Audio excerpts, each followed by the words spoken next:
Oh, a little bit of Dua Lipa, Dance the Night is the tune right there. Are you going to be dancing the night away in this city? This is going to be a consequential month, by the way, for Montreal's nightlife policy. We are expecting that sometime in September, the city is going to announce its nightlife policy. In the Montreal Gazette, Brendan Kelly asks the following question: does letting clubs serve drinks all night really help Montreal's nightlife? And he's on the line to talk about this further. Brendan, welcome back to the program.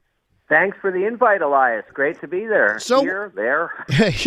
all the places, and in our ears, more importantly. So, Brendan, what did you find when you were speaking to the players in the Montreal nightlife scene?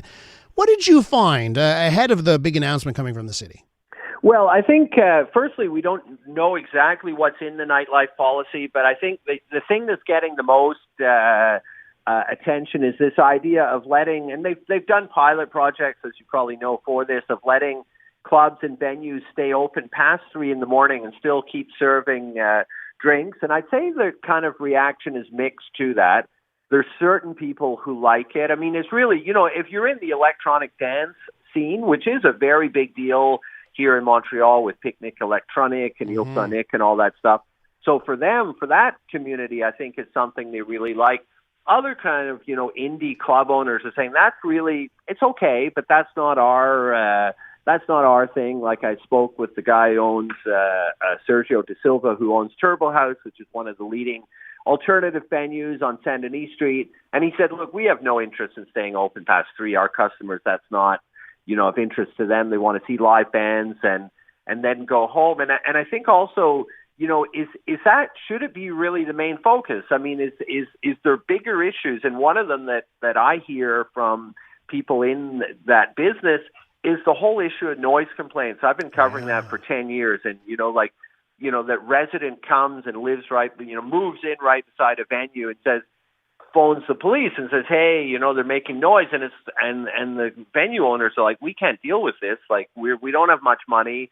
The police come, they can fine them thousands of dollars. It's not something an independent venue can deal with. So that's probably what I'm hearing, is that's a bigger issue than the idea of letting people drink later into the night. Yeah, and it's a double-edged sword there, right? So let's say you allow bars and clubs to stay open later, and that opens, to your point, to further complaints about noise, and then they're shut down because they can't keep up with the fines for noise, right? Like, that's not a good thing. I mean, they really do need to fix that noise thing. And there are other cities, and we'll see, maybe they'll have this in there. I did meet with Erica Alnius, who's the culture point person, city councilor from Rosemont, and she's very aware of this noise issue. So will they have something in there? If they, there are innovative cities like San Francisco where they say, if you build think of the perfect examples, the Quartier du Spectacle, the Place de Festival. Yeah. How many bloody condos are there? It's unreal, right? They're sprouting up every second, and people are specifically going there to be near the jazz festival, to be near all these outdoor concerts. And then some guy picks up the phone and calls the police and says, hey, I'm a doctor and I'm trying to get to bed at 9. And it's like, in cities like San Francisco, they say, if you build a development, it's in the contract. The owner, the developer has to say, listen, within reason, of course, but listen, there's clubs, there's nightlife. I'm on Saint Laurent Boulevard. I'm on Saint Denis Street. You have to deal with a little noise. You're not moving into the suburbs there. So will that be in this cultural policy? We'll see. Staying open all night, as I say, I think that's really for the electronic culture. I mean, I'm not opposed to the idea. I think that really the thing is, and I'm not sure the city gets this, they should really be selling nightlife as the main selling point of Montreal. I mean, what else do we have, Elias? I mean, it's not business. I mean, honestly, let's be serious. Yeah, we're not Toronto. We're not the Bay Street crowd type of thing, right?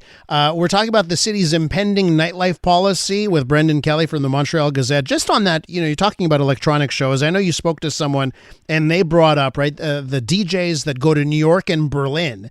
And Correct. I will remember till the day I die, Brendan, being in Berlin once and going to this place called the Color Television, because it used to be a color television factory before the wall fell in Berlin.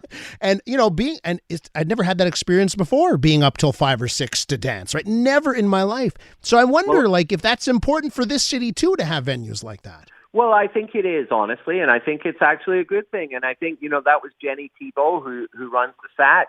They're very innovative spot just on Saint Laurent. They've got the Dome, and they do a lot of electronic stuff, electronic music, but also arts events. And that's what she was saying, is she says these DJs who come from Berlin and New York and Tokyo, they do their headline set at 3 a.m.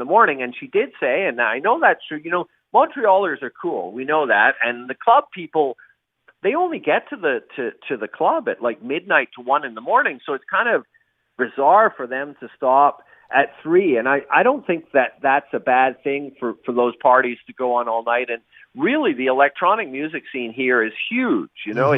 We kind of don't notice it because it's so far off the mainstream.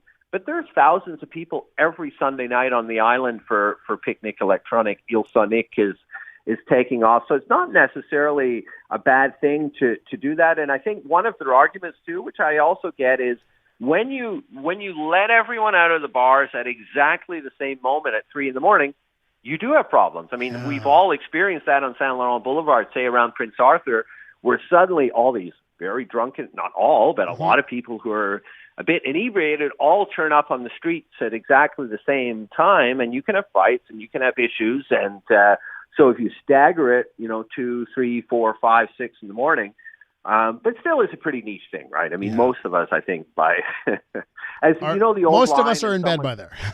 Nothing good. The old line, nothing good happens after 2 a.m. I mean, it's kind of mostly true. Brendan, listen, we got to leave it there. I'm sure we'll have a further conversation whenever this policy does, in fact, come out. Thanks for joining us this morning. Perfect. Thanks, Elias. From the Montreal Gazette, that's Brendan Kelly right there.